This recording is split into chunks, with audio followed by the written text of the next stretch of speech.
Bismillahirrahmanirrahim. Assalamualaikum warahmatullahi wabarakatuh. Halo semuanya, perkenalkan saya Saska Marsaliha dengan NIM 2307226 dari Sistem Telekomunikasi kelas 4B.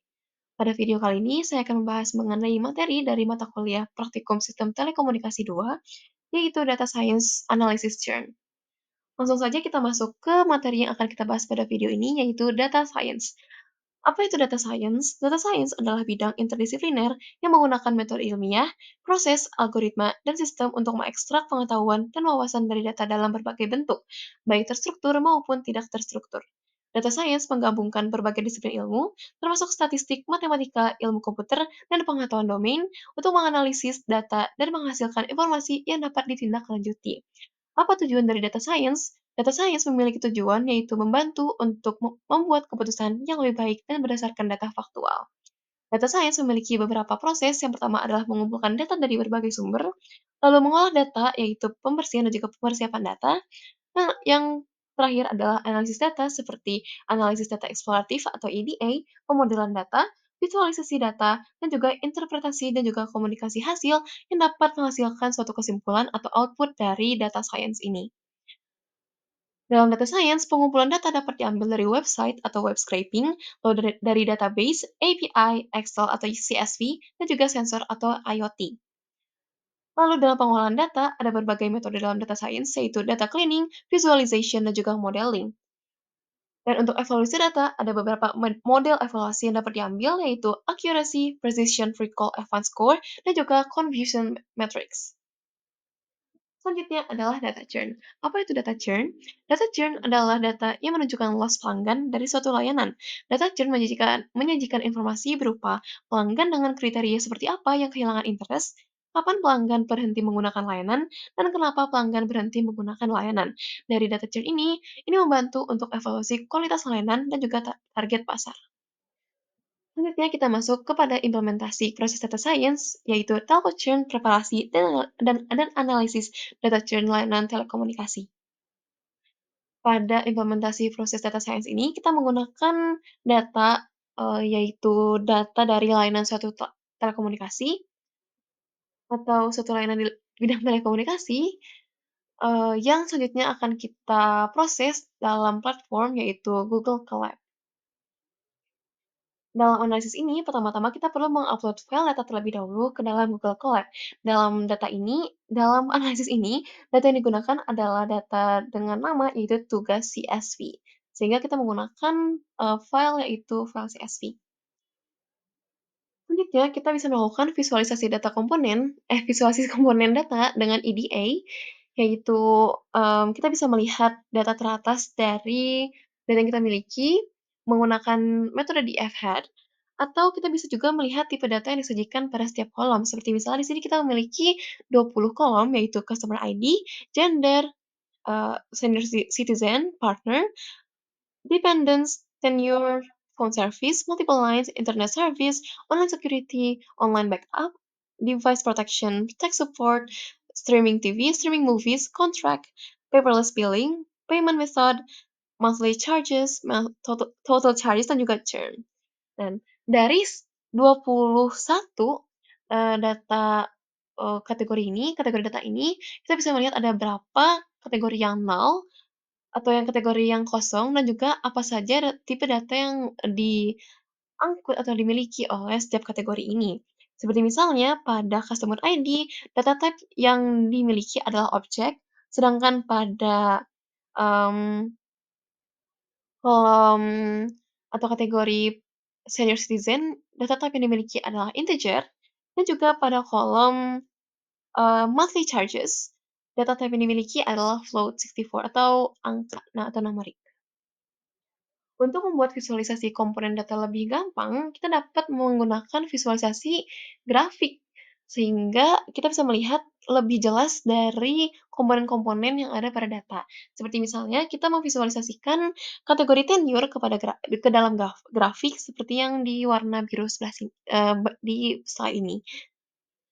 Lalu kita juga bisa membaca dari grafik ini seperti ada berapa banyak dengan monthly charges yang lebih dari 20 dan juga yang kurang dari 20. Selanjutnya kita juga perlu untuk memvisualisasikan, dari data chain-nya, di mana kita bisa melihat bahwa pada data yang kita miliki pada saat ini, jumlah pelanggan yang lost interest pada layanan adalah 26,5% dan sebaliknya, pelanggan yang masih tetap menggunakan layanan ini adalah 73,5%. Setelah kita memvisualisasikan komponen-komponen data apa saja yang ada pada data yang telah kita masukkan ke dalam Google Colab ini, selanjutnya kita dapat menganalisis pengaruh data pada churn. Namun sebelum itu, kita perlu mengolah data terlebih dahulu, yaitu membersihkan value data. Kita bisa melihat bahwa ada beberapa unique value di beberapa kategori yang dia itu tidak efektif, seperti misalnya pada kategori streaming TV, dia memiliki tiga unique value, yaitu no, no internet service, dan juga yes. Padahal, no dan juga no internet service itu bisa disatukan menjadi satu unique value, yaitu no. Maka dari itu, kita bisa mereplace um, unique value no internet service menjadi no, sehingga kita bisa mendapatkan, streaming TV yang hanya memiliki 2 unique value yaitu no dan juga yes. Ini dilakukan agar tidak ada kebingungan dalam analisis data selanjutnya. Setelah kita berhasil membersihkan data-data yang tidak efektif pada setiap kategori, kita bisa langsung melakukan analisis pengaruh data pada churn, yaitu kita bisa membandingkan bagaimana kategori-kategori tertentu itu bisa berpengaruh kepada churn. Misalnya, kita bisa melihat di sini, pada kategori gender, itu sebenarnya tidak berpengaruh apapun kepada churn, karena jika kita bisa melihat bahwa pelanggan dengan gender female itu memiliki perbandingan churn yang sama dengan, pelanggan dengan gender male. Sedangkan jika kita lihat pada, perbandingan churn di kategori paperless billing, pelanggan dengan layanan yang bukan paperless billing itu lebih sedikit yang churn daripada pelanggan yang memiliki layanan paperless billing. Maka dari itu, kita bisa menyimpulkan bahwa pelanggan dengan gender female atau male itu tidak berpengaruh kepada loss dari interest pelanggan layanan telekomunikasi ini, namun pelanggan dengan, layanan paperless billing atau tidak paperless billing itu berpengaruh kepada, loss dari interest pelayanan telekomunikasi ini. Jika tadi kita hanya melihat dari kategori yang hanya memiliki 2 unique value, kita juga bisa melihat dari kategori-kategori yang memiliki lebih dari 2 unique value. Seperti misalnya pada kategori internet service yang pada sebelah kiri, itu dia memiliki unique value sebanyak 3 yaitu fiber optic, DSL, dan juga no. Nah, kita bisa melihat bahwa pelanggan dengan layanan fiber optic itu lebih banyak yang setia pada layanan telekomunikasi ini dibandingkan dengan pelanggan yang memiliki, layanan DSL atau tidak, sama sekali. Maka dari itu, kita bisa menyimpulkan bahwa pelanggan pada layanan telekomunikasi ini itu lebih senang dengan layanan fiber optic internet service. Lalu kita juga bisa melihat pada, kategori payment method di mana, pelanggan itu lebih senang dengan layanan electronic check dibandingkan bank transfer, credit card, dan juga mail check. Lantas apa gunanya dari kita menganalisis pengaruh kategori, eee, da terhadap churn ini?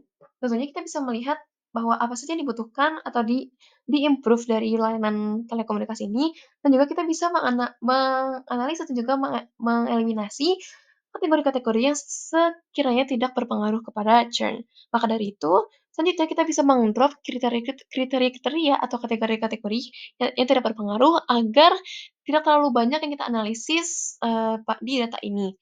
Dan pada kali ini kita meng-drop 4 kategori yaitu customer ID, gender, multiple lives, dan juga phone service, sehingga hanya menyisakan 17 kolom atau 17 kategori. Selanjutnya adalah pengolahan data uji dan juga data latih. Nah, mengapa kita perlu untuk mengolah data uji dan juga data latih dari sebuah data?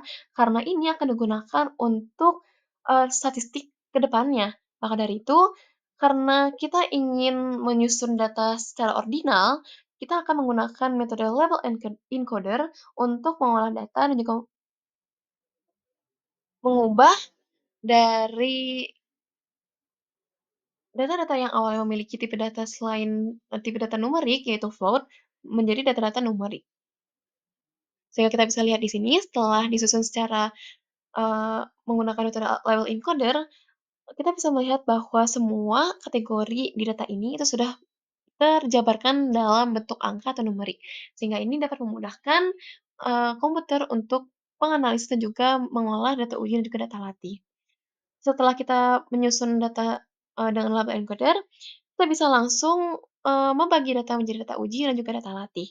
Pada data kali ini kita membagi data uji sebanyak 5.634 dan juga data latih, yaitu sebanyak 1.439 data latih.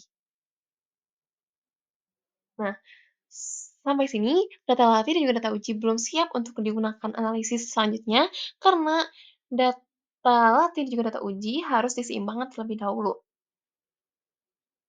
Contohnya di sini kita bisa menyimbangkan data latih yang churn menggunakan metode smooth yang awalnya, di sebelah kiri bahwa di data latih yang churn itu lebih sedikit yang tidak churn-nya yang churn-nya dan setelah kita lalui metode smooth, kita akan mendapatkan, mmm, data yang churn itu dan juga data yang tidak churn pada data latih itu sama, setara. Nah, apa gunanya dari metode ini? Metode ini itu akan membuat hasil analisis yang lebih akurat dan tidak bias, maka dari itu ini sangat diperlukan dalam data science.